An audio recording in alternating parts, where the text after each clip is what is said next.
이 십계명과 이 복음이라는 제목으로 이제 말씀을 증거하겠습니다. 항상 말씀을 보기 전에 먼저 배경을 수없이 이야기를 합니다. 우리가 수요일 날도 그렇고 주일 날도 그렇고 왜 그러냐 하면요. 배경을 알아야 이게 어느 대목에 성경이 들어가 있구나, 어느 시대에 하나님께서 말씀하셨구나 하는 걸 알아야 성경을 훨씬 이해하고 폭넓게 하나님의 음성과 계획을 알 수가 있기 때문에 그래요. 또 반복해서 합니다. 자, 하나님께서 1장부터 11장까지는 이 세상을 어떻게 창조하셨는가 창세기에서 기록했고, 이제 창세기 12장에 아브람을 불러요. 믿음의 조상 아브람을 바벨론 그 우상을 깎아서 섬겼던 그 바벨론에서 이제 아브람을 불러내는 것부터 시작을 합니다. 아브람을 부르시고 아브람의 아들이 이삭이고 이삭의 아들이 야곱이에요. 야곱에게는 12명의 아들이 있었습니다. 그 중번에 11번째 아들이 요셉이에요. 이제 여러분이 하도 들으면 그냥 여러분이 그냥 스스로 해도 됩니다. 자, 야곱에게는 12명의 아들이 있었습니다. 11번째 아들이 요셉이었어요. 그 요셉이가 형제들에게 팔려가서 애굽에 내려갔는데 우여곡절에 국무총리가 됩니다. 그때쯤에 온 세상이 다 흉년이 들어서 애굽 땅에도 흉년, 가나안 땅에도 흉년이에요. 그래서 먹구멍이 포도청이 어떻게 하겠습니까? 요셉이가 70명을 이끌고 애굽에 내려갑니다. 그 애굽에 내려가서 430년 동안 살아요. 그런데 한 30년 동안은 자기 아들이 국무총리였기 때문에 대우를 잘 받다가 이제 한 400년 동안은 아들이 죽자 400년 동안은 그 애굽에 내려갔던 이스라엘 백성들이 고난과 환난을 당해요. 종살이를 합니다. 그때 430년이 되자 이제 하나님께서 부르짖게 만들어요. 그 부르짖는 소리를 하나님이 들으시고 이제 모세를 그 땅에 보내서 그 애굽에 보내서 모세를 10가지 재앙을 통하여 그 모세에게 이제 이스라엘 백성들을 출애굽하게 만들어요. 그래서 광야를 지나게 만들어요. 홍해를 건너고 이제 이 2달 만에 3개월 만에 우리가 어디로 가냐 하면 시내산에 도착해서 오늘 십계명의 말씀을 주는 거예요. 그러니까 이 십계명은 자 보세요. 1장부터 출애굽기 1장부터 11장까지는 이 세 가지 사건이 나온다고 그랬잖아요. 노예 생활을 하고 모세를 부르고 10가지 재앙을 한다. 그리고 12장에는 자 하나 둘 셋 6월절을 통해서 출발하자. 어디로? 가나안을 향해서 가자. 12장은 6월절 출발. 하나 둘 셋 출발. 자 14장은 이제 발 씻고 자자. 어디서? 14장은 홍해를 건너자. 일사천리로 홍해를 건너야 돼. 그래서 14장은 홍해를 건너는 사건. 그리고 이제 출애굽한 후에 3개월 만에 오늘 이 시내산에 도착을 해요. 3개월 만에. 그래서 19장은 뭐냐? 발 씻고 자자. 어디까지 발 씻고 잘 것인가? 거기서 레위기를 기록합니다. 시내산에서. 그리고 민수기 9장까지도 그 시내산에서 기록을 해요. 그리고 민수기 10장에 자 다시 출발하자. 어디로? 가나안을 향해서 다시 출발하자. 그래서 출애굽한 후에 3개월 만에 시내산에 도착해서 하나님께서 이 십계명을 줘요. 십계명을 주신 후에 이제 20장의 십계명을 주신 후에 24장부터 40장까지는 성막 제도를 줘요. 이게 잘 한번 생각을 해보세요. 하나님께서 십계명을 주셨는데 왜? 십계명을 주셨는데 왜 바로 성막 제도를 줬을까요? 너희들 이거 죽었다 깨어나도 못 지킨다. 하나님이 아신 거예요. 그러면 만약에 십계명을 지킬 줄 알았다면 성막을 굳이 바로 24장까지 그 율법 주고 나서 바로 25장부터 40장까지 성막을 이렇게 만들고 제사는 이렇게 드리라고 바로 말씀을 안 하셨죠. 그런데 하나님께서는 너희들 못 지킨다. 그러니까 십계명 너희들 못 지키다 다 저주받아야 마땅한데 내가 바로 성막 제도를 줘서 너희가 그걸 통해서 죄의 용서함을 받게 하겠다. 그래서 바로 연결돼서 성막이 나오는 겁니다. 여러분 오늘은요 율법의 집약체인 십계명을 주신 이유를 통하여 하나님의 마음을 알기를 소망합니다. 여러분 하나님께서 율법을 주신 이유는 어떤 분이 보니까 우리 박지사님 가게 앞에다가 계속 불법으로 쓰레기를 갖다 버리는 거예요. 박스만 버려야 될 때에 막 자기 쓰레기까지 갖다 놓습니다. 그래서 한성기라는 박지사님 이렇게 표시에다가 이렇게 해놓죠. 이곳은 쓰레기장이 아닙니다. 이곳에 쓰레기를 버리는 자는 형사 고발하겠습니다. 딱 써붙여놨어요. 그날 이후로 형사 고발은 안 했어요. 그런 말은 안 적었습니다. 이곳에 불법 투기를 하는 분들은 신고하겠습니다 하고 적어놨어요. 그렇게 적어놓은 순간에 이제 그걸 어기면 뭐가 되는 거예요? 범법자가 되는 겁니다. 십계명이 그런 역할을 하는 거예요. 자, 보세요. 자, 우리가 도로가에 아무데나 주차해도 돼요. 근데 노란선을 두 개를 갖다 시청에서 딱 그려놓는 순간에 어떻게 됩니까? 이곳에 되면 불법 주정차로 3만 원 과태료를 내는 거예요. 이 율법을 우리에게 주신 것은 뭐냐? 너희들을 도저히 이 법 갖고는 지킬 수 없다는 것을 하나님께서 확정을 지어놓은 사건이에요. 예, 그러니까 여러분 보세요. 율법으로는 죄를 깨닫기 위해서 우리가 십계명을 줬고 죄를 드러내기 위해서, 다시 말해서 노란선에다가 주정차를 하면 불법이다라는 것을 우리에게 고발 조치하기 위하여, 이곳에 불법으로 쓰레기를 버리면 너희들은 범법자가 된다는 걸 그 고발하기 위해서 율법을 우리에게 주셨단 말입니다. 그런데 사람들은 이것을 잘 지켜서 하나님께 영광을 돌리자. 그래, 보기에는 참 듣기는 좋아요. 틀린 말 같지는 않는데, 그러면 하나님께서 우리에게 율법을 주신 목적을 완전히 곡해버리는 꼴이 된다는 거예요. 그러면 내가 뭘 지키면 구원 받는단 말인가? 내가 뭘 지켜서 하나님께 영광을 돌릴 수 있단 말인가? 인간의 주체성이 드러나 버려요. 목사가 하는 일은 뭐냐? 여러분은 아무것도 아닙니다. 여러분은 아무것도 아닙니다. 납득입니다. 아무것도 아닙니다. 이걸 계속 폭로시켜서 예수 아니면 안 되는 자로 여러분을 드러내주는 것이 목사의 일이에요. 그러니까 목사님이 설교할 때 기분 좋다, 막 이렇게 할 수가 없는 거예요. 왜요? 여러분의 죄성을 폭로하라고 하나님의 심장에 귀를 기울여서 하나님 뭐라고 전할까요? 죄를 폭로해라. 그래야지 나를 믿고 예수를 믿고 구원받는 거야. 나는 하나님 앞에 그런 특명을 받고 이 땅에 왔기 때문에 싫으나 좋으나 말씀을 전할 수밖에 없다는 거죠. 여러분, 사람이요 선행이나 양심적인 행동으로 하나님의 의에 이를 수가 없어요. 어떤 인간도 자신의 선행으로 의에 이를 수 없다는 사실을 이 성경이 폭로하고 있어요. 그래서 아브라함에게 믿음으로 의롭다고 선언해 놓고 500년 후에 모세에게 율법을 줍니다. 그래서 네 율법을 주변 너희들이 지킬 수 있다고 한번 지켜봐라. 예. 그래서 그 율법을 모세를 통하여 이스라엘 백성에게 주는 거예요. 그 율법의 대표가 뭐냐 하면 바로 십계명이에요. 십계명. 예. 출애굽기 20장은 십계명이고 21장부터 24장까지는 그 규례들, 예, 그 밑에 나오는 규례들을 설명합니다. 여러분, 십계명은 성경에 딱 두 군데 나와요. 출애굽기 20장에 한번 나오고 또 어디 나올까요? 신명기 5장에 나와요. 딱 두 군데 나와요. 예, 십계명은. 자, 신명기 5장 1절 한번 볼까요? 모세가 온 이스라엘을 불러 그들에게 이르되 이스라엘아, 오늘 내가 너희의 귀에 말하는 규례와 법도를 듣고 그것을 배우면 지켜 행하라. 예, 우리 하나님 여호와께서 호렙산에서 우리와 언약을 세우셨사오니, 호렙산은 시내산이에요. 시내산에서 언약을 세웠사오니 이 언약은 여호와께서 우리 조상들과 세운 것이 아니요. 조상들 누구요? 아브라함의 언약과 틀리다는 거예요. 아브라함의 언약은 일방적인 언약이에요. 그런데 모세하고 세운 언약은 이 쌍무 언약이란 말입니다. 이걸 너희들이 지키면 복받고 지키지 않으면 저주받는다. 예, 이 말을 하는 거예요. 우리 조상들과 세운 것이 아니요 오늘 여기 살아있는 우리 것 우리와 세운 것이라. 여호와께서 산 위에 불 가운데서 너희와 대면하여 말씀하시되 그때 너희가 불을 두려워하여 산에 오르지 못하므로 내가 여호와 너희 중간에 서서 여호와의 말씀을 너희에게 전하노라. 여호와께서 이르시되. 여러분 보세요. 하나님의 백성들이, 이스라엘 백성들이 하나님을 직접 대면하면 바로 죽임을 당하니까 중보자가 누구냐? 모세가 그 옆에 가운데 역할을 해줘요. 그래서 모세는 누구의 역할을 하냐? 예수님의 역할을 정확하게 모형을 하고 있는 겁니다.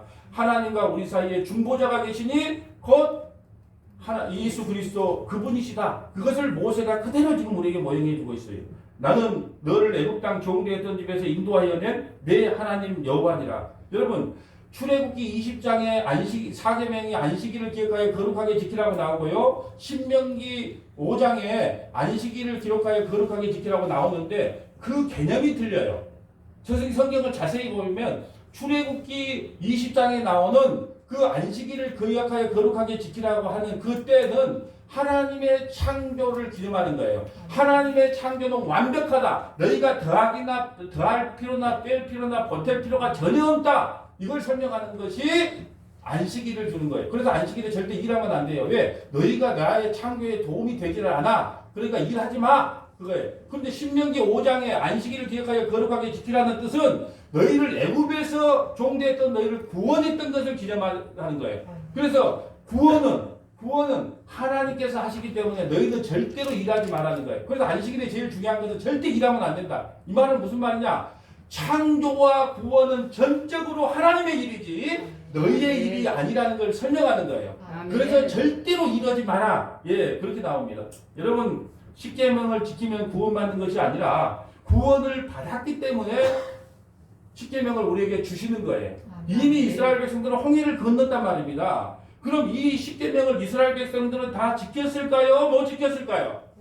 어떻게 할 수 있어요? 우리가 저번 주에 그랬잖아요. 신명기 28장을 보면서 들어가도 복을 받고 하나님의 율례와 법도를 다 지키면 들어가도 복을 받고 나가도 복을 받고 들짐승이 복을 받고 복을 받은데 만약에 그 신명기 15장 28장 15절부터 68절까지는 너희가 만약에 하나님의 율례와 법도를 지키지 않으면 들어가도 저주를 받고 나가도 저주를 받고 들짐승도 저주를 받고 너 새끼도 저주를 받고 그러니까 어떻게 할 수 있냐? 이스라엘 백성들이 가나안 땅에 들어갔거든요. 그런데 이 율법을 안 지켰기 때문에 어떤 일이 생기냐? 남과 북이 분열하고 북이스라엘은 아수르에서 BC 722년에 멸망을 당하고 남유다는요 BC 586년에 남유다는요 바벨론에 개처럼 끌려가는 그런 고난을 당합니다. 왜요? 뭘 안 지켰기 때문에?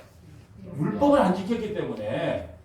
그래서 들어가도 저주를 받고 나가도 저주를 받았던 겁니다. 그래서 여러분 보세요. 구약의 역사는요 모두 실패의 역사로 끝나야 맞아요.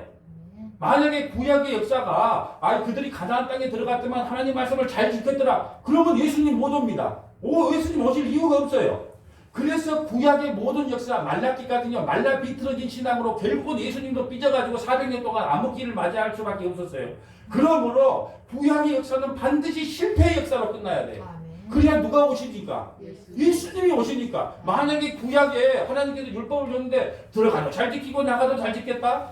그러면요 그 자체가 저주인 거예요. 왜? 예수님이 오시지 못하면 구원받을 자가 아무도 없는데 그래서 항상의 구약의 역사는 어떻게 끝나야 되냐? 실패의 역사로 끝나야 돼요. 그래서 십계명을 지킬 수 있다 없다? 못 지키는 게 당연하죠. 여러분 그래야 못 지켜야 예수님이 오십니다. 여러분 오늘 저는요 십계명을 주신 이유 또 그것을 지킬 수 없다는 것을 폭로시키고 또한 6계명부터 9계명까지는 여러분 십계명을 보면 각주가 없어요. 오늘 우리 사모님이 이거 PPT를 작업하면서 밑에 각주를 안 붙였던데 나머지 계명은 1계명하고 6계명부터 9계명까지는 각주를 안 달아놨어요. 2계명은요 우상 숭배하지 마라 그러고 뭐라 각주를 쭉쭉 달아놨는데 나머지 것은 여러분 보시면 각주가 없어요. 왜 각주를 안 달았을까요? 왜 각주를 안 달았을까요? 여러분 5살짜리 애기들한테 가서 야 내가 네 엄마야 이거 정도 가르쳐줘야지. 야 박정희 대통령이 5.16 군사 쿠데타를 일으켜가지고 나라가 이렇게 되고 그걸 5살짜리 애들한테 설명한다고 알까요 모를까요? 몰라요. 그러니까 구약시대 성도들에게 아무리 설명을 해도 몰라. 그러니까 그게 밑에 각주를 달 필요가 없는 거예요. 여러분 보세요. 반드시 구약 성경 이 십계명을요 십자가의 렌즈를 통해서 우리가 재조명하고 재해석을 해야 됩니다. 왜 그러냐? 지금은 십자가로 모든 계시가 다 열렸어요. 그래서 저는 에레미야보다 성경을 더 많이 알아요. 하나님 마음을 더 많이 압니다. 이사야보다도 더 많이 알고 호세아보다도 더 많이 알고 세례 요한보다도 더 성경을 많이 알고 하나님 마음을 더 많이 알아요. 왜 그럴까요? 창세기부터 요한계시까지 계시가 열렸어요. 그러니까요 이 세상이 어떻게 시작되고 어떻게 종말이 될지 저는 성경을 통해서 다 깨고 있어요. 다 알고 있습니다. 그러니까 이 십계명을 앞으로 어떻게 해석해야 되냐? 이제는 십자가의 렌즈를 통해서 구약이 신약으로 재해석될 필요가 있다. 여러분 제가 나중에 산상수훈을 통해서 자세히 말씀드리겠지만 제가 지금 참 이 십계명 설교를 할까 말까 아니면 지금 다음 주에는 다윗 언약으로 넘어갈 거거든요. 그래서 이거 십계명 설교를 하고 넘어갈까 그냥 다윗 언약으로 바로 넘어갈까 수없이 고민했어요. 왜 그럴까요? 서문화 교회가 아직 이 십계명을 이해할 만큼 아직까지 이 기초가 없다. 제가 그렇게 판단을 했어요. 그런데 하나님 앞에 기도하는 중에 아니다. 믿음으로 선포해라. 그래서 제가 업그레이드 시켜갖고 지금 십계명을 믿음으로 선포하는 거예요. 왜? 이걸 선포하면 오해하는 성도들도 있거든요. 그렇기 때문에 십계명 설교를 좀 나중에 할까 막 고민을 엄청 하다가 야 네가 설교를 갖다 왜 그런 걸 염려를 하냐. 니는 선포만 해라. 알게 하고 모르게 하는 것은 내 일이다. 그래서 그냥 업그레이드 된 설교를 할 테니까 여러분이 잘 한번 들어보세요. 십자가를 통과한 요한계시록까지 꿰뚫고 있는 십계명을 설교를 할 테니까 들어보십시오. 첫째 보세요. 출애굽기 3장 20장 3절에 보면 1계명이 나와요. 1계명. 뭐라고 나오죠? 자, 그러면요, 왜 각주를 안 달았을까요? 이게 사실은 윤태희 집사님 이게 성경인데, 제가 눈이 안 좋아서 큰 성경을 샀는데 병원에 신방을 가니까 성경책이 너무 커서 힘들어. 그래서 윤 지사님, 내 성경 큰 거 하고 이거하고 바꿉시다. 이렇게. 오늘 이번에 보니까 설교가 너무 쉬웠어. 왜? 윤 지사님이 설교를 몇 번 들었는가, 여기다가 다 살인하지 말라는 뜻은 몇 장 몇 절, 내 위에 다른 신을 두지 말라는 다 여기다가 식기명기에다가 메모를 해놨어. 아이, 참 믿음 좋아. 예? 확실히 짬밥은 그냥 짬밥이 아니구나 그랬어요. 여러분, 왜 나 위에 다른 신을 내게 두지 말라고 각주를 안 붙였을까요? 여러분, 이때 나 위에 다른 신을 두지 말라고 말하면 이스라엘 백성들은 뭔만 기억할까요? 하나님 외에 다른 신을 두지 말라고 이 계명밖에 생각을 못해요. 근데 지금 신학시대를 사는 우리는요, 성삼위일체 하나님 외에 다른 신을 섬기지 말라고 해석할 수가 있어요. 보세요. 예수님이 세례를 받으셨어요. 요단강에서. 그때 예수님이 세례 받을 때 성령이 비둘기 같이 임했어요. 성령이 임했었죠. 하늘에서 음성이 들렸어요. 이는 내 사랑하는 아들이다. 변화탄에서도 그랬잖아요. 이는 내 사랑하는 아들이다. 너희는 그의 말을 들을지어다. 그러니까 보세요. 삼위일체 하나님께서 등장하잖아요. 그런데 구약의 이스라엘 백성들에게 나 외에 다른 신을 숨기지 말라, 이 말만 하고 각주를 안 붙여본 이유는 뭐냐? 너희가 삼위일체를 설명해도 지금 모른다. 그러니까 지금 제 해석하면 어떻게 해석해야 될까요? 성부, 성자, 성령 외에는 다른 신이 없다. 이렇게 해석이 돼야지. 맞아요? 틀려요? 맞아요. 예. 왜냐 그러면은 구약 사람들에게는 성부, 성자, 성령을 설명해도 모른단 말입니다. 그런데 우리는 그것을 신약시를 다 깨고 있기 때문에 나 외에 다른 신을 섬기지 말라고 하는 이유는 성삼위일체 외에 다른 신이 없다는 거구나. 이걸 우리가 재해석하고 재조명할 수 있다는 거예요. 그런데 여러분 보세요. 여러분은 나 외에 다른 신을 두지 말라고 하는 말씀을 지켰어요? 못 지켰어요? 여러분 혹시 돈을 신으로 모신 적은 없나요? 내가 지금 여러분을 십계명을 통해서 죄를 폭로시키고 직인을 찍어주려고 그러는 거예요. 돈과 하나님을 겸해서 생겼다는 것을 여러분 폭로시킬 거예요. 그래야 너는 나 위에 다른 신을 내게 두지 말라고 했던 말을 못 지킨 자로 폭로돼야 되기 때문에 그래요. 마태복음 6장 24절 봅니다. 한 사람이 두 주인을 섬기지 못할 것이니 뻔히 이를 미워하고 저를 사랑하거나 혹은 이를 중히 여기고 저를 경히 여김이라. 너희가 하나님과 재물을 겸하여 섬기지 못하였다. 여러분, 하나님도 좋고 돈도 좋고 그렇게 섬겼어요? 안 섬겼어요? 섬겼으니까 여러분이 뭘로 폭로돼야 돼요? 죄인으로 지금 제가 도장을 찍어야 됩니다. 여러분, 죄인으로 도장 찍어준 걸 기분 나쁘게 생각하면 안 돼요. 당연히 그것을 인정하고 하나님 나 죄인 맞네요. 그래야 예수 믿게 됩니다. 하나님과 재물을 저와 여러분 다 겸해서 생겼어요. 그러니까 우리는 일계명을 지키는 자예요? 못 지키는 자예요? 당연히 못 지키는 자로 폭로가 되겠죠. 예. 또 4절을 봅니다. 너를 위하여 새긴 우상을 만들지 마. 이 계명이에요. 너를 위하여 새긴 우상을 만들지 말고 또 위로 하늘에 있는 것이나 아래로 땅에 있는 것이나 땅 아래 물속에 있는 것이 어떤 형상인들 만들지 말라. 그러면 이제 각주가 달아져 있어요. 그것은 그것들에게 절하지 말며 그것들을 섬기지 말라. 나 내 하나님 여호와는 질투하는 하나님인즉 나를 미워하는 죄를 갚되 아버지로부터 아들에까지 3, 4대까지 이르게 하거니와 나를 사랑하고 내 계명을 지키는 자에게는 천대까지 은혜를 베푸니라. 여러분, 우상 숭배 안 하고 사셨죠? 여러분, 혹시나 높아지면서 말씀하는데 자식이 혹시 우상이 된 적은 없습니까? 아파트 평수가 우상이 된 적은 없으십니까? 내가 운영하는 사업체가 우상이 된 적은 없으세요? 남편이 나의 우상이 된 적은 없습니까? 저는 우상 숭배예요. 나는 우리 큰딸을 너무너무 사랑해요. 그러니까 나는 우상 숭배자가 맞아요.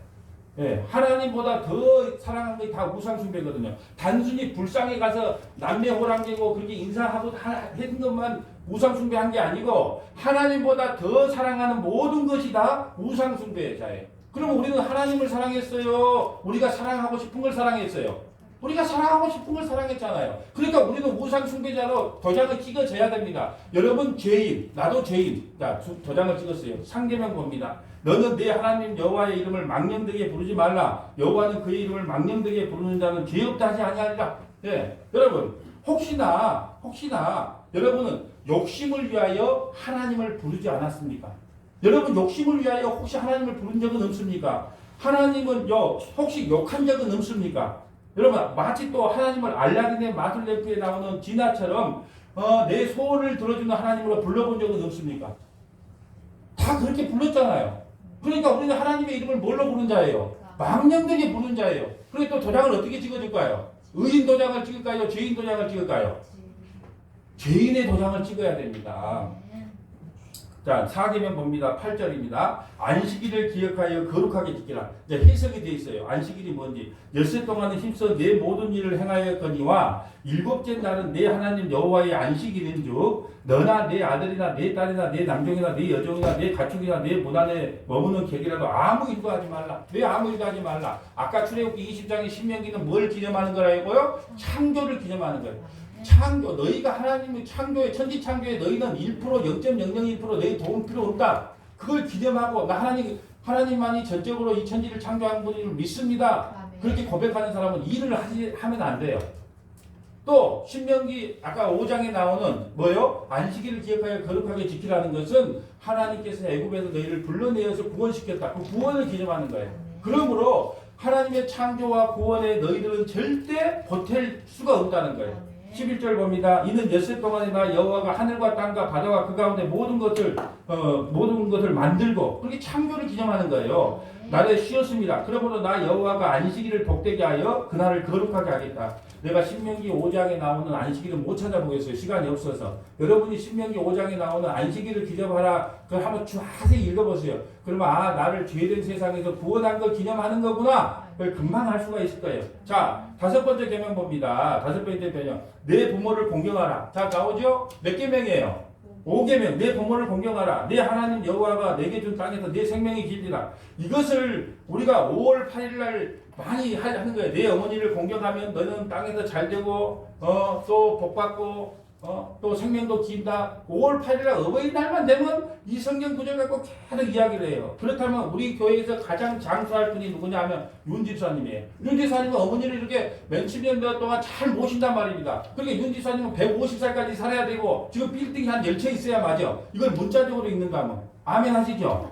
네. 이걸 문제적으로 해석한다면 내 부모를 공경하라. 부모를 공경했으니까 이제 내게 준 땅에서 내 생명이 길어. 이걸 문자적으로 본다. 그럼 150살까지 살고 지금은 잘 돼야 돼. 땅에서 잘 되고 장수한다 그랬으니까 뭐 어떻게 해야 돼요? 빌딩이 5채는 있어야 기본요. 이 복이 임한 거예요.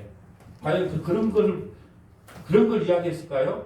내 부모를 공경하라는 뜻은요. 그게 아니고요. 여러분 아담의 부모가 누구예요? 하나님이잖아요. 성부, 성자, 성령이잖아요. 그러면 내 부모를 공경하라는 뜻은요. 성부, 성자, 성령께서 말씀하신 대로 선악과를 먹지 말라고 하는 말씀에 순종하면 천국을, 영원한 생명을, 예수를 선물로 주겠다는 뜻이에요. 이게 내 부모를 공경하라는 뜻이에요. 여러분 초등학교 철 듣는 얘기할 때 부모를 공경하는 게 좋냐, 부모를 두드러 패는 게 좋냐 물어보면 그걸 말이라고 합니까? 라고 부모를 공경하는 게 당연히 효도죠. 그걸 모르는 사람이 어디 있겠습니까? 단순히 성경에서 육신의 부모를 공경하라 그러면 땅에서 잘 되고 장수하자 그런 말 하는 게 아닙니다. 내 부모가 누군 줄 아냐? 아담의 부모가 하나님이시다. 그 하나님의 말씀을 듣고 선악과를 따먹지 않고 너희가 생명과 나무를 따먹었다면 너희가 영원히 잘 되고 복되고 영원한 천국을 선물로 주겠다. 이것이 원칙적인 해석이란 말입니다. 네. 믿든지 아니 믿든지 그러면 우리는 이 제목도 모르고 부모한테 효도하면 잘 되고 잘 산다 했으니까 우리는 뭘로 폭로돼야 돼요? 죄인으로 폭로돼야 돼요. 그런데 여기까지는 좀 설명이 돼 있어. 왜냐 그러면요. 그런데 이제 6계명부터 9계명까지는요. 아주 설명이 하나도 없네. 단타로 나와요. 단타로. 살인하지 말라, 거짓말하지 말라, 도둑질하지 말라. 왜요? 지금 이걸 설명을 해도 구약 사람들은 안다 모른다. 모른대. 살인하지 말라 그러면 사람 죽이지 말라고 이거밖에 이해를 못해요. 여러분 아까 말씀드렸지만 8달짜리 얘기한테 가가지고 8달에 갖고 야 사람을 죽이는 게 좋은 일이야 나쁜 일이야 이렇게 말하면 그것 목사님이 돼가고 그것도 몰라요. 사람을 죽이는 게 뭐가 좋은 일이에요. 그 애기가 그걸 모르겠습니까? 여러분 모든 윤리 도덕책에 모든 종교 법전의 윤리 도덕책에 다 기록되어 있는 게 너무 생명 해치지 말라는 거예요. 그걸 단순히 윤리도덕적으로 이걸 적었냐는 거예요. 구약 성도들은 모르기 때문에 그래 사람 죽이지 말라고 이 정도 우리가 이해할 수 있어요. 그렇다면 신약시대를 살아가는 요한계시록까지 다 열려 우리는 이걸 어떻게 해석해야 될까요? 자, 이제 너에게는 살인하지 말라 이 계명은요. 너에게는 대속제물이 주어졌다. 그러니까 다시는 양잡고 소잡을 필요가 없다는 거예요. 왜? 이제 살인할 필요가 없어. 양잡고 소잡을 필요가 없어. 왜? 대속제물이 너희에게 왔기 때문에 이제 양잡고 소잡을 필요가 없다. 히브리서 9장 11절 봅니다. 그리스도께서 장래 좋은 일에 대제사장으로 오사 손으로 짓지 아니한 것, 창세에 속하지 아니한 더 크고 온전한 장막으로 말미암아 염소와 송아지의 피로 아니하고, 구약시대는요 염소와 송아지를 필요요 상번제를 드려야 돼요. 아침 저녁으로 드려야 됩니다. 그래서 구약의 제사는요 죄를 드러내는, 죄를 깨닫게 하는 제사예요. 죄를 폭로시키는 제사예요. 구약의 제사는. 신약의 제사는 예수님이 단번에 죄 용서함을 이뤘기 때문에 다시는 양 잡고 소 잡을 필요가 없다. 그 죽일 필요가 없다는 거예요. 보세요. 염소와 송아지의 피로 아니하고 오직 자기의 피로 영원한 속죄를 단번에 이루어서 선소에 들어가셨느니라. 구약에서는 아침 저녁으로 상번제 드려야 되고요, 월삭 드려야 되고요. 정말로 복잡한 인생에 피냄새가 떨어지가 않아요. 그런다고 해서 죄를 온전히 용서하지 못해요. 아, 내가 나 때문에 제 양이 죽는구나, 소가 죽는구나. 계속 죄가 폭로되고 죄를 깨닫는 제사가 구약의 제사예요. 신약의 제사는요, 예수님이 단번에 십자가에서 다 이루심으로 이제 양 잡고 소 잡을 필요가 없어. 이제 살인할 필요가 없어. 14절 봅니다. 하물며 영원하신 성령으로 말미암아 흠없는 자기를 하나님께 드리는 그리스도의 피가 어찌 너희 양심을 죽을 행실에서 깨끗하게 하고 살아계신 하나님을 섬기게 하지 못하겠느냐. 이제 양 잡고 소 잡을 필요 없어. 죽일 필요 없어. 예수 그리스도의 십자가의 보혈의 피로 단번에 모두 다 죄 용서를 받았어. 아멘. 이것이 바로 살인하지 말라고 하는 진짜 의미라는 것이지요. 네. 여러분 보세요.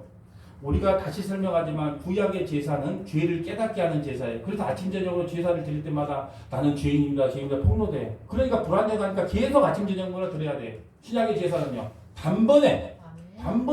여러분 이번 금요일날 성경 공부의 시간에 예수 그리스도의 보혈의 능력에 대해서 설교를 할 거예요. 성경 공부를 할 거예요. 예수의 피의 능력이 과연 어떤 능력을 가졌느냐. 왜 예수 피 합니까? 왜 기독교에 귀신이 들리거나 아니면 악한 무리가 올 때 예수 피로 선포를 합니까? 예수 피가 단번에 우리의 모든 죄를 다 용서하셨다. 그걸 선언하기 때문에 예수 피 하는 거예요. 그래서 저는 기도할 때 그럽니다. 하나님 아버지, 이 강대상에서부터 저 입구까지 예수 그리스도의 보혈의 피를 뿌리고 덮으셔 악한 마귀 사탄 마귀가 이 교회 틈타지 못하도록 지켜주옵소서. 네. 여러분 가정에 가서 제가 그러라고 그랬잖아요. 문 열고 들어가자마자 어떻게 하라고요? 아니 미안해 이리 와라 이러지 말고 어떻게 하라고요? 예수 그리스도의 십자가의 보혈의 피를 이 가정에 뿌리고 덮느라 악한 마귀 사단 마귀 우리 자식들을 힘들게 하는 두려운 영은 떠나갈지어다. 이렇게 선포하고 들어가란 말입니다. 어느 상가집에 들어갔어요. 우리 상점에 들어갔어요. 그럼 어떻게 하라고요? 아이고 지사님 안녕하세요. 그러지 말고 나사렛 예수 이름으로 선포하노니 예수 그리스도의 보혈의 피를 이 사업체에 뿌리고 덮느라 악한 마귀 사단 마귀를 틈타지 못할지어다. 네, 이 선포하고 하란 말입니다. 예수의 피의 능력이 거기에 있는 거예요. 그런데 성도들이 예수의 피의 능력을 몰라요. 이번 주 금요일날 성경 공부 시에 참석해야 되겠어요? 안 참석해야 되겠어요? 예, 아멘. 이사야 66장 3절 봐봅니다. 왜 살인하지 말라? 자, 잘 보세요. 소를 잡아들이는 것은 살인함과 다름없고, 자, 소를 잡아들이는 것은 살인함과 다름없고, 어린 양으로 제사 드리는 것은 개의 목을 꺾음과 다름이 없이 하며, 드리는 내부는 돼지의 피와 다름없이 하고, 예, 다름없이 하며, 분양하는 것은 우상을 찬송함과 다름없이 행하는 그들은 자기의 길을 택하여 그들의 마음은 가증한 것을 기뻐한다라는 거예요. 그러니까 보세요. 소를 잡는 것은 살인한 것 같다. 예, 어린 양을 제사 드리는 것은 개의 목을 꺾는 것 같다. 이제는 여러분 구약시대 선도들은요 살인하지 말라 그러면 사람 죽이지 말라고 그 정도 개념으로 끝났다면 이제 십자가를 왠지 우리 요한계시록까지 우리 눈이 다 열렸다니까요. 그럼 우리는 어떻게 해야? 아 살인하지 말라는 것은 이제 양 잡고 소 잡을 필요 없다. 왜? 예수님이 단번에 자기가 십자가에서 죽음으로 모든 죄가 용서되기 때문에 이제 더 이상 양 잡고 소 잡을 필요가 없다. 그렇게 봐야 되겠죠. 7계명은 뭐죠? 7계명은 간음하지 말라. 여러분 간음하지 말라. 이 간음하지 말라고 해석이 없어. 그럼 이스라엘 백성들이 간음하지 말라 그러면 아 이웃집 아줌마, 이웃집 뭐 남편 이런 거 갖고 이렇게 행음하지 말라. 그 정도밖에 이해가 안 됐을 거 아니에요. 그러니까 너희들에게 각주를 달아봤자 소용이 없다. 네. 이야기해봤자 소용이 없게 각주도 안 달아. 왜? 어차피 너희들은 말해도 그거 못 지키니까 안 달아. 그렇다면 보세요. 그러면 단순히 여자와 남자와 행음하는 걸 간음이라 그럴까요? 아닙니다. 하나님보다 더 사랑하는 모든 것이 다 간음이에요. 야고보서 4장 4절 봅니다. 간음하는 여인들아. 여인은 교회를 이야기합니다. 간음한 교회들아. 가늠한 서머나교회 성도들아, 세상과 벗된 것이 하나님과 원수됨을 알지 못하느냐. 그런즉 누구든지 세상과 벗된 것은 왜 빨리 돌립니까? 세상과 그런즉 누구든지 세상과 벗대보자 하는 자는 스스로 하나님과 뭐가 된다고요? 원수가 된다. 원수가 된다. 세상과 벗대어 살아가는 모든 자들을 뭐라고 이긴다고요? 가늠한다. 그럼 우리는 이 세상을 지금까지 50평생 살면 얼마나 간음을 많이 했고 70평생 살았던 우리 원로 목사님은 얼마나 간음을 많이 했어요. 그 간음 많이 해요. 남자와 여자가 그 간음 말고 세상을 살아가는 모든 것이 간음이에요. 그렇게 해석이 돼야 된다는 거예요. 왜요? 그래야 우리 죄가 폭로될까요? 안 될까요? 조금 있다가 나 이거 다 지켰어요. 나는 다 지켰어요. 그런 청년 나와요. 그때 예수님이 어떻게 해요? 그다 고춧가루를 풀어. 그래 다 지켰다고? 간음 안 했다고? 그럼 뭐가 간음인지 내가 이야기해 줄게. 산산수훈에 가서 다 이야기를 조금 이따 뒤에 가서 봅시다. 그러니까 세상과 벗된 게 다 간음이다. 자, 8번째 8계명은 뭐예요? 도둑질하지 말라네. 도둑질하지 마. 여러분 다시 말씀드립니다. 7살짜리 얘기하는데 야 도둑질하는 것이 착한 일이야 나쁜 일이야 물어보면 그게 좋은 일이라고 착한 일이라고 말하는 아이는요 빨리 지금 치료받아야 돼요. 7살만 돼도요 도둑질하는 것이 나쁜 줄 알아요. 그런데 그것을 각주를 안 달아놨어요. 왜요? 그걸 설명을 해봤자 도둑질하지 말라는 것은 넌 그걸 훔치지 말라고 그거밖에 이해를 못해. 그러니까 하나님도 답답하니까 각주 안 붙여요. 그러면 남의 물건을 훔치는 것이 죄라고 모르는 인간이 어디가 있겠습니까? 이것은 도둑질하지 말라는 뜻은요. 지금은 무슨 시대냐? 율법에 완성된 새 언약 시대예요. 이단들 신땡땡이가 여기다가 새 언약 해놓으니까 새 언약이 이상하게 흘러가는데 지금은 새 언약 시대인데 아직도 옛 언약 율법으로 말씀을 선포하는 것을 도둑질하고 거짓말이라고 말합니다. 지금은 은혜의 시대, 율법의 시대예요. 지금은 은혜의 시대고 복음의 시대예요. 그런데 아직도 새 언약 시대에 율법으로 가지고 옛 언약을 가지고 성도들을 자꾸 이 겁박하고 협박하는 걸 뭐다? 말씀을 도둑질하는 거다. 에레미야 23장 30절. 여호와의 말씀이라. 그러므로 보라 서로 내 말을 어떻게 한다고요? 도둑질하는 선지자들을 내가 보라. 도둑질하는 선지자들을 내가 치리라. 31절. 여호와의 말씀이니라. 보라 그들이 혀를 놀려 여호와의 말씀하셨다는 선지자를 내가 치리라. 혀를 놀려서 지금은 무슨 시대인데? 은혜의 시대예요. 복음의 시대예요. 새 언약의 시대인데 아직까지 율법과 윤리 도덕으로 설교하는 거 그것을 하나님의 말씀이라고 말하는 그 혓바닥을 어떻게 하겠다? 내리치겠다. 32절 여호와의 말씀이라. 보라 거짓 꿈을 예언하여 이르되 거짓과 헛된 자만으로 내 백성을 미혹하게 하는 자를 내가 치리라. 내가 그들을 보내지 아니하였으며 명령하지 아니하였나이다. 그들은 이 백성에게 아무 유익도 없느니라. 여호와의 말씀이라. 여러분 구약의 율법으로 지금도 설교하는데 구약의 복을 자꾸 말하는 자들을요 도둑질하는 거 거짓말하는 거라 그래요. 여러분 율법으로 설교하면요 성도들이 긴장하고 아주 잘합니다. 율법으로 설교. 그렇게 하면 장로님 그 신앙생활 하는 겁니까? 똑바로 하세요. 이렇게 하면요 와 긴장을 해요. 아이고 장로님 은혜로 신앙생활 하는 것이죠. 하나님께 기도해 보십시오. 하나님이 다 사랑하신. 그렇게 은혜로 이야기하면요 사람들이요 그 말을 무시해요. 그렇기 때문에 이 시대의 목사들이 뭐냐면 다 율법으로 하고 성도들을 얽매요. 얽매. 그러면 그것이 뭐가 된다? 도둑질이 되고 거짓말이 된다는 거예요. 실절 봅니다. 출애굽기 20장 16절 9계명 봅니다. 내 이웃에 대하여 거짓 증거하지 말라. 그럼 이제 이해가 되겠죠. 내 이웃이 누구예요? 여러분 율법의 핵심이 내 이웃을 사랑하고 내 하나님을 사랑하고 내 이웃을 사랑하는 거예요. 이웃 그러니까 옆집에 바로 그 위에 사는 그 이웃을 이야기하는 거 천만의 말씀이에요. 이 성경에 말하는 이웃은 내 형제 지금 예수 믿는 여러분 옆에 계신 분이 여러분 이웃입니다. 아멘. 하나님을 사랑하고 내 형제 바로 옆에 지금 여러분을 이웃이라 그래요. 우리 집가 그 생물학적으로 살고 있는 우리 집 바로 뒤에 사는 사람을 이웃이라고 하지 않고 같이 신앙생활하는 여러분이 이웃이에요. 그러니까 신앙의 핵심은 뭐냐? 하나님을 사랑하는 거고 이웃을 사랑하는 건데 그 이웃이 뭐냐? 저와 여러분이에요. 아멘. 그래서 박지사님과 정보사님 어떻게 해야 돼요? 스마일. 예? 어떻게 해야 되겠어요? 예? 항상 우리 윤지사님과 저랑 보면 어떻게 해요? 스마일. 다 웃어요. 왜? 그것이 이웃을 사랑하는 거거든요. 예. 보세요. 그러면 거짓 증거하지 말라는 뜻은 뭘까요? 왜 각주를 안 붙였을까요? 거짓 증거하지 마, 거짓말하지 말라는 뜻이구나. 그렇게 이해를 못해. 거짓 증거하지 말라는 것은요, 지금의 복음과 은혜를요, 율법으로 바꿔서 설교하는 것을 거짓말이라고 해요.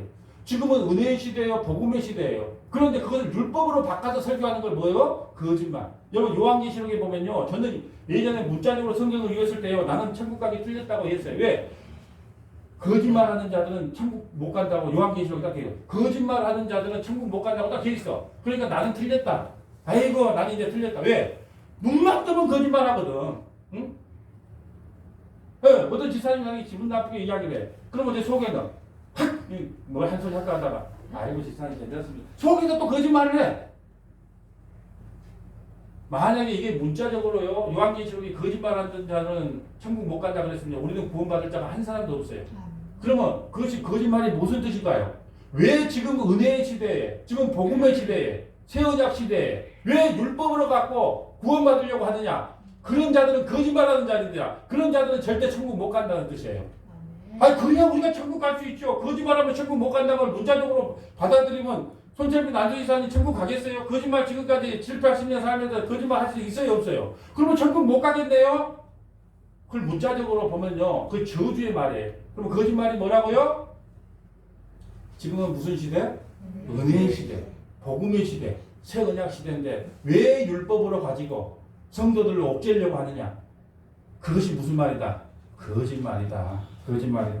여러분 이제 십계명 볼까요? 내 이웃의 집을 탐내지 말라. 예, 내 아내, 네 이웃의 아내나 그의 남종이나 그의 여종이나 그의 소나 그의 나무나 모두 내 이웃의 소유를 탐내지 말라. 우리 아버지는요, 만날 너무 집에 소를 보면 저 소 하나 가졌으면 좋겠다.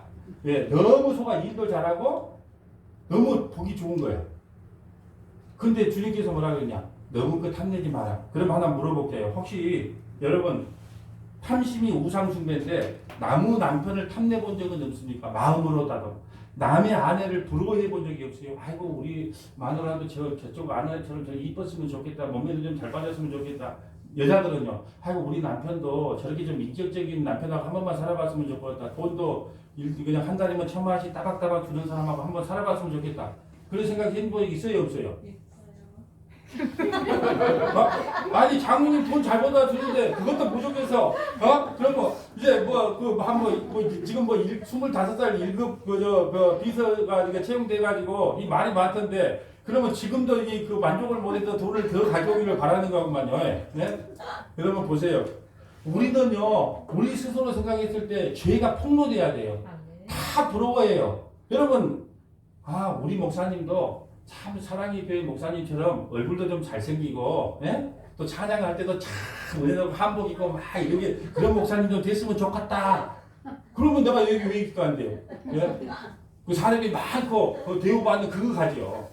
그렇게 안 됐기 때문에 여기 있는 겁니다. 그런데 여러분이 다른 목사님하고 비교했다 그 순간에 여러분은 뭐예요? 이미 탐심이 우상숭배하는 자가 되는 겁니다. 여러분 왜 제가 지금 십계명을 요한계시록까지 해석을 하면서 해주냐? 여러분 우리는 각주를 달아줘도 못 지켜요. 또 각주를 안 달아줘도 못 지켜요. 그래서요 우리 율법으로는 우리의 죄가 폭로될 수밖에 없어요. 그래서 율법은 은혜로 이끌고 가는 몽학선생이고요. 율법은 복음으로 이끌어가는 몽학선생이라 그래요. 몽학선생. 그런데요 이것을 다 지켰다고 말한 사람이 있어요. 지금 내가 이야기하려고 여기까지 온 겁니다. 그런데 이걸 다 지켰다고 말한 사람인데 누구냐? 바로 부자 청년과 바리새인과 서기관들이었다. 자, 부자 청년 한번 보고 합니다. 마가복음 10장 17절. 예수께서 길에 나가실 때 한 사람이 달려와서 끌어앉아 묻자오되 선한 선생님이여 내가 무엇을 하여야 영생을 얻습니까? 무엇을 해야 영생을 얻습니까? 이 청년은 질문이 틀렸어요. 무엇을 해야 영생을 얻습니까? 질문하면 안 되고 주님 내가 무엇을 믿어야 구원을 받습니까? 내가 무엇을 믿어야 구원을 받습니까? 이렇게 질문을 해야 되는데 내가 어떻게 해야 율법을 다 지켜도 구원 못 받아요. 그러니까 질문 자체가 틀렸어요.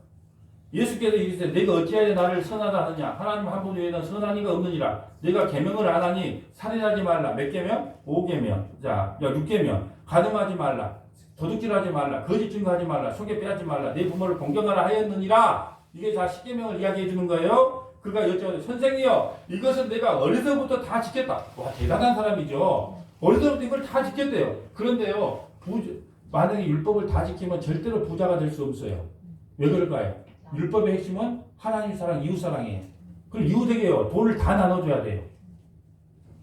절대 율법을 다 지킨 사람은 부자가 될 수 없어요. 구약의 율법을요 다 지키고 살아가면 부자가 될 수 없는 거예요. 왜? 있는 걸 다 나눠줘야 돼. 왜요? 율법의 핵심이 하나님 사랑, 이웃 사랑인데 내 이웃이 뭐예요? 내 형제가 지금 굶고 있어. 그럼 어떻게 해야 돼요? 자기 돈 다 팔아서 줘야 돼요. 그러니까 가짜로 지키고 있다는 것을 지금 폭로하고 있는 겁니다.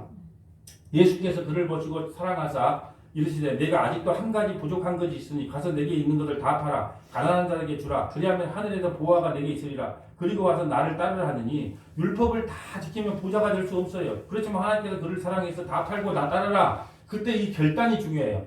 여러분 실력이 없으면 눈치라도 있어라. 나는 이 구절을 너무 좋아해. 실력이 없으면 눈치라도. 내가 지금 어디를 따라가야 되겠어요? 다 팔고 예수님 따라가면요 이 세상에서는 고생할 줄 몰라도 천국에 영원히 하나님 나라에 들어가요.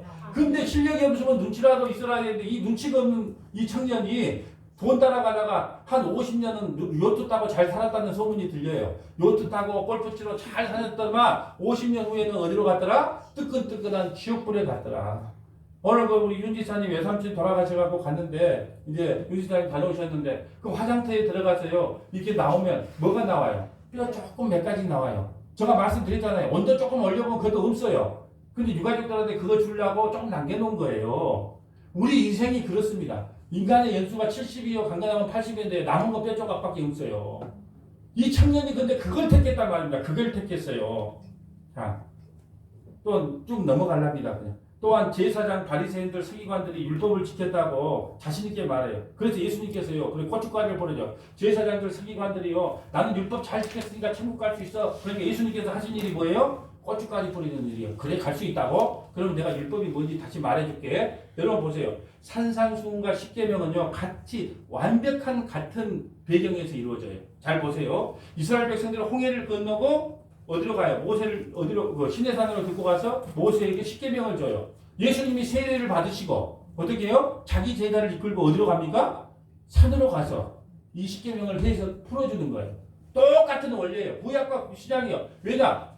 예수님은 모세는 누구를 모형하기 때문에 예수님을 모형하기 때문에 자 산상수훈 한번 보고 갈까요? 대략만 보고 합니다. 예수께서 무리를 보시고 조금 넘기느라고 시간이 없네요. 내가 중간에 예수께서 무리를 보시고 산에 올라가 앉으시니 제자들이 나와 이르되 아까는 누가 나왔어요? 모세. 예, 모세. 입을 열어 가르쳐 이르시되 심령이 가난한 자는 복이 있나니 천국이 그들 것이며 이 심령이 가난하다는 것은 제가 나중에 이 심령이 가난함이 뭔지 팔복에 대해서 나중에 다 끝나면 이 언약이 구속사가 다 끝나면 팔복이 뭔지를 우리는 온유한 자는 오늘 찬양했죠? 이 너무 찬양이 은혜로웠는데 온유한 자는 땅을 기업으로 받을 것이다. 그 온유가 뭔가 성경에 답이 다 나와 있어요.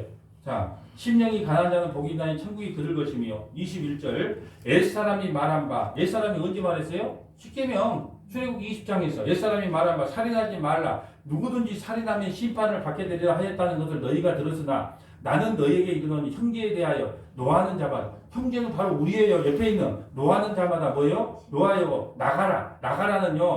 나가라는 히브리어로 무슨 뜻이냐 하면 속빈 이런 욕이에요. 나가라는 욕은요. 속이 빈 놈아 또 쓸모없는 인간아 이 아람어 욕이에요. 아람어 욕. 예, 나가라는 것은요. 속이 빈 쓸모없는 인간 이런 뜻의 아람어 욕이에요.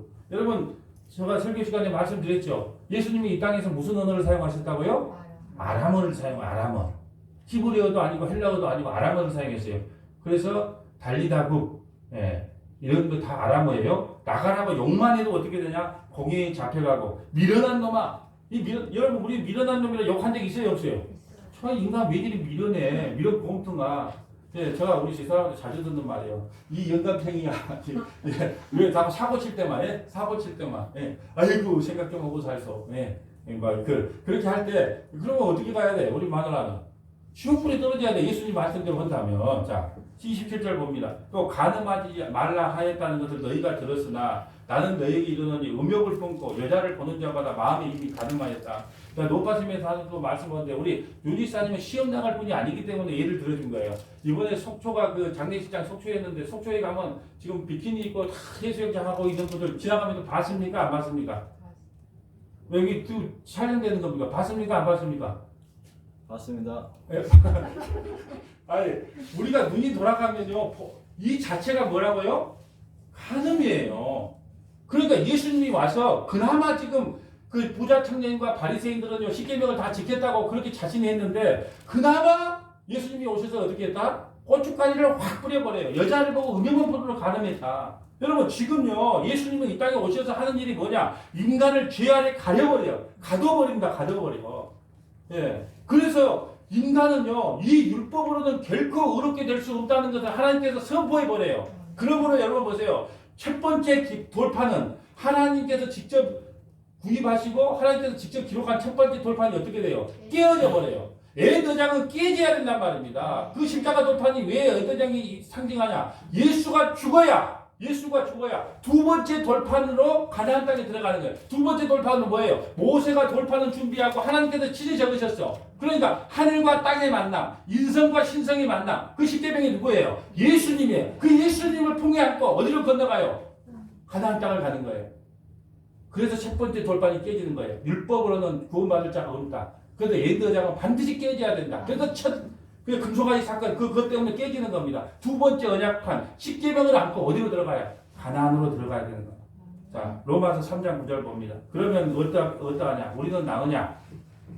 결코 아니라 유대인이나 헬라인이나 다 죄 아래 있다고 우리가 이미 선언하였느니라. 기록된 바 의인은 없나니 하나도 없으며 깨닫는 자도 없고 하나님을 찾는 자도 없고 다 치우쳐 함께 무익하게 되고 선을 행하는 자도 없나니 하나도 없도다. 우리가 알거니와 무릇 율법이 말하는 바 율법 아래 있는 자들에게 말하는 것이니 이는 모든 입을 막고 온 세상으로 하나님의 심판하에 있게 합니다. 율법을 준 것은요 입 닫어 너희는 율법으로 그 착함으로 선함으로 절대 구원 못 받아 입을 막아버리는 거예요. 그러므로 율법의 행위로 그 앞에 의롭다함을 얻을 육체가 없나니 율법으로는 뭘 한다? 죄를 깨닫는다. 이제는 율법 외에 하나님의 한 의가 나다. 율법 말고 다른 의가 있다. 무슨 의? 예수 그리스도의 십자가 율법과 선지자들에게 준거를 받은 거예요. 구약의 모든 선지자들이 다 그걸 예언했다는 거예요. 십자가 위에는 구원이 없다. 예, 곧 예수 그리스도를 믿음으로 말미암아 모든 믿는 자에게 미치는 하나님의 은이 차별이 없느니라. 모든 사람이 죄를 범하였으며 하나님의 영광에 이르지 못하더니 그리스도 예수 안에 있는 속량으로 말미암아 하나님의 은혜로 값없이 의롭다 하심을 얻는 자 되었느니라.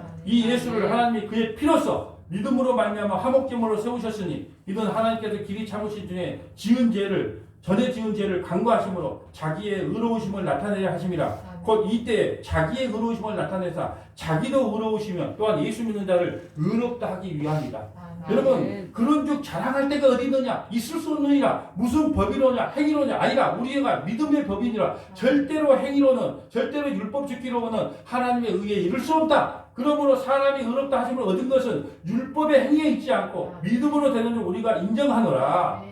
오직 십자가가 아니면 구원받을 수 없다는 것을 확인사살하는 게 바로 십계명을 주신 목적입니다. 율법을 주신 목적이에요. 율법은요 십계명을 자세히 풀면 365가지가 나오고요 그 전체 구약 성경을 다 풀면 613가지가 나와요. 그러니까 왜 제가 생각해 봤어요. 십계명을 자세히 푸니까 하나하나 파장해서 보면 613가지가 돼요. 365일 동안 우리는 하나도 지킬 수 없다는 걸 설명하는 거고 613가지가 우리에게 주어졌는데 그걸 지킬 인간이 아무도 없다는 걸 설명하고 있는 거예요. 죄를 선언하고 있는 거예요. 로마서 11장 31절 봅니다. 이와 같이 이 사람들이 순종하지 아니하니 이는 너희에게 베푸시는 공의로 이제 그들도 공의를 얻게 하려 하심이라. 하나님이 모든 사람을 순종하지 아니하는 가운데 가두어 두시면 모든 사람에게 공의를 베푸려 하심이라. 왜 우리를 죄 가운데 가둬놓느냐? 너희가 공의를 베풀지 않으면 공의의 여김, 다시 말해 불쌍히 여김을 받지 않으면 구원받을 자가 한 사람도 없다. 이걸 설명하기 위해서 우리를 죄 아래 가둬버려요. 집도다 하나님의 지혜와 지식의 풍성함이에요. 십자가가 말하는 거예요. 십자가는요 하나님의 지혜와 지식의 총판이에요. 그의 판단은 헤아리지 못할 것이며 그의 길은 찾지 못할 것이라. 여러분 이 말 뜻을 아무런 몰라요. 만약에 십자가의 그 의미와 깊이를 알았다면요 절대로 예수님 십자가에 죽이지 않았단 말입니다. 사단마귀가 미쳤다고 예수님을 십자가에 죽였겠어요. 근데 그런 거를 몰랐기 때문에 예수님을 십자가에 못 박혀 죽은 거예요. 누가 주의 마음을 알겠느냐? 누가 그의 모사가 되겠느냐? 누가 주께 먼저 들여서 갚음을 받겠느냐? 이런 만물이 주에게서 나오고 주로 말미암고 주에게로 돌아갑니다. 그에게 영광이 세세토록 있을지어다. 아멘. 여러분 하나님께서 모든 사람을 순종하지 아니하는데 가두어 두셨다고 합니다. 이것이 바로 율법의 기능이에요. 그러면 우리는 어떻게 구원받습니까? 오직 예수님의 긍휼하심으로 구원을 받는다. 여러분 긍휼이 뭐예요? 긍휼이라는 뜻은요 여자 자궁 안에 그 아이가 들어가 있는 상태. 이걸 공유울 상태라 그래. 엄마가 아이를 품고 있어요. 자궁 속에. 이걸 공유울이라 그래. 아멘. 하나님이 성도를 그 자궁 안에 품고 있는 상태. 아멘. 이걸 궁율이라고 말해요. 궁율. 아멘. 여러분 궁율이라고 하는 것은 불쌍히 여겨요. 불쌍히 여김이에요. 그런데 인간들이요 불쌍히 여김을 받기 싫어해요. 왜 여러분 돈 벌려고 난리를 칩니까? 불쌍히 여김을 받지 않기 위해 그래요. 왜 좋은 대학 가려고 난리합니까? 왜 좋은 데 취직하려고 난리합니까? 왜 장사를 가려고 그렇게 일을 씁니까? 모두가 불쌍히 여김을 받지 않기 위해서 가는 거예요. 왜 교회가 빨리 자립됐으면 좋겠다 이렇게 말합니까? 총회나 노회에서부터 지원금 안 받고 좀 떳떳하게 목회하고 싶은 거예요. 그래서 불쌍히 여김 받는 걸 세상 사람들은 그렇게 싫어해요. 야, 그럼 안 됐다. 불쌍하다면 기분 나쁘게 생각한단 말이에요. 세상 사람들이 이 땅에서 돈 버는 목적은 뭐냐? 불쌍히 여김을 받지 않기 위해서 그래요.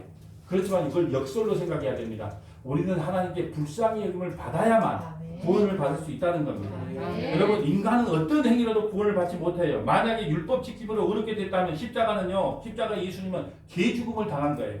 갈라디아서 2장 16절 봅니다. 사람이 의롭게 되는 것은 율법의 행위로 말미암지 아니하고 오직 예수 그리스도를 믿음으로 말미암은 줄 알므로 우리도 그리스도 예수를 믿나니 이는 우리가 율법의 행위로서가 아니고 그리스도를 믿음으로써 의롭다함을 얻으려 합니다. 아멘. 율법의 행위로서는 의롭다함을 얻을 육체가 없다. 만일 우리가 그리스도 안에서 의롭게 되려 하다가 죄인으로 드러나면 그리스도께서 죄를 짓게 하는 자나 결코 그럴 수 없느니라. 만일 내가 헐었던 것을 다시 세우면 헐었던 것이 뭐예요? 율법을 다시 세우면 내가 나를 범법자로 만드는 것이라. 내가 율법으로 말미암아 율법에 대하여 죽었나니 이는 하나님에 대하여 살려 함이라. 내가 그리스도와 함께 십자가에 못 박혔나니 이제 내가 산 것이 아니요 오직 내 안에 그리스도께서 사신 것이라. 아멘. 이제 내가 육체 가운데 사는 것은 나를 사랑하사 나를 위하여 자기 자신을 버리신 하나님의 아들을 믿는 믿음 안에서 사는 것이라. 내가 하나님의 은혜를 패하지 아니하노니 만일 의롭게 되는 것이 율법으로 말미암았으며 그리스도께서 헛되이 죽으셨다.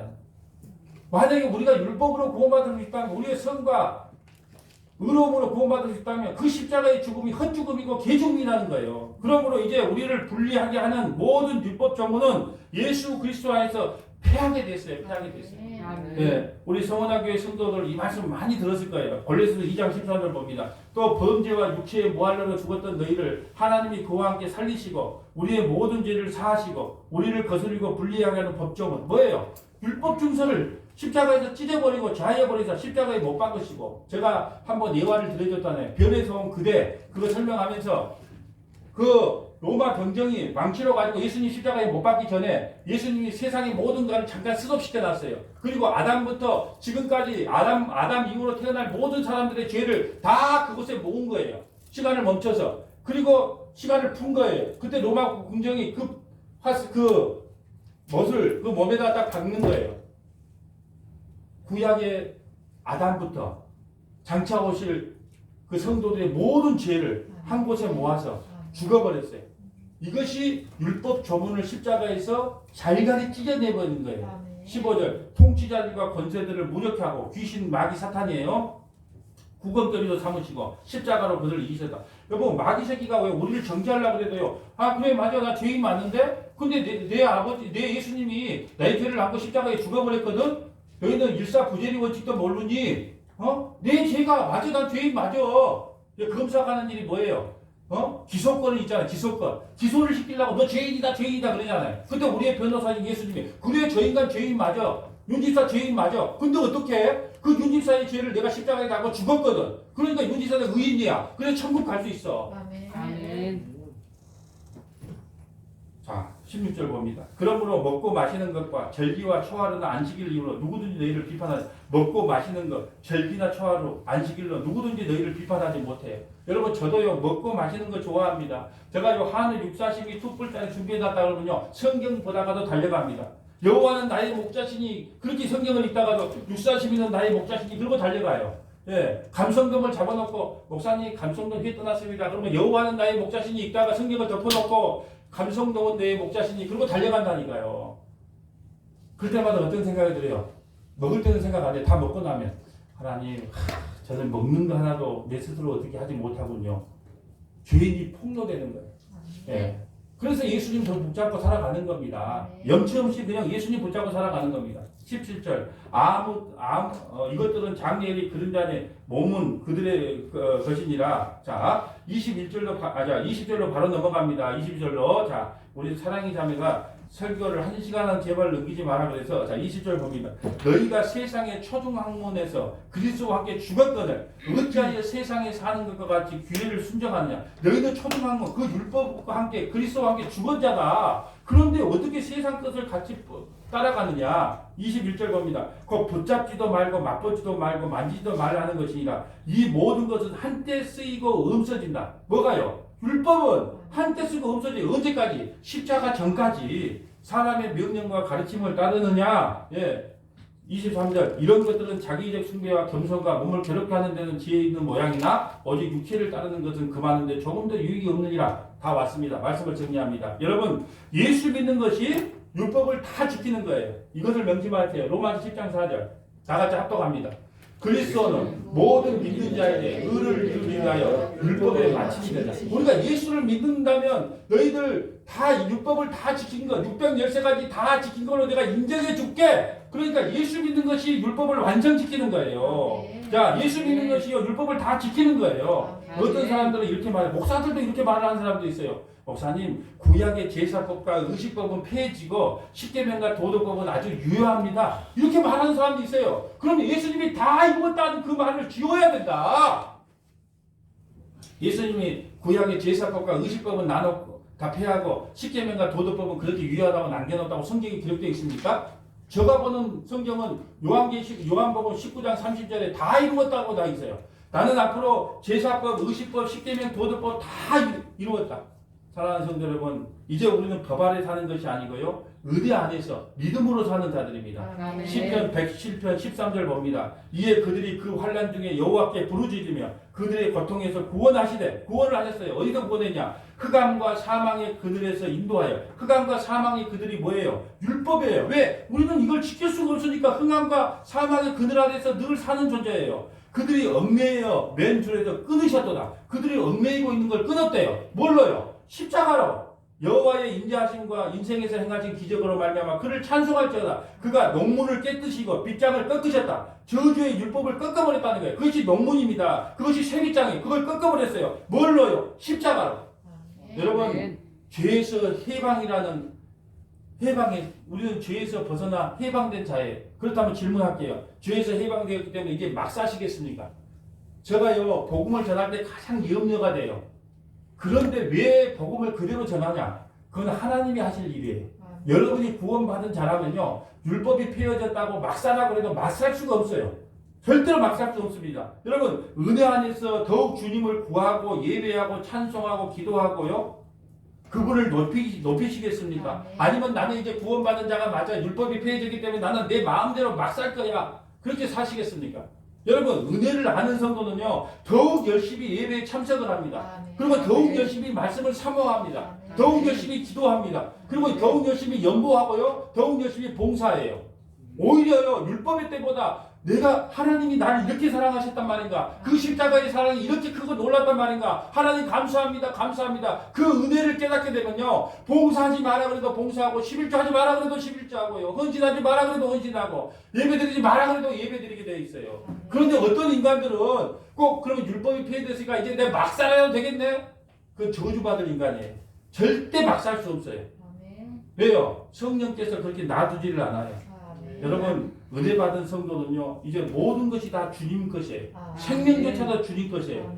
그러므로 이제 우리는 나를 위해 사는 것이 아니고 예수 그리스도를 위하여 그분을 알아가며 그분을 찬송하며 그분을 기뻐하며 살아가시기를 주님의 이름으로 간절히 축복합니다.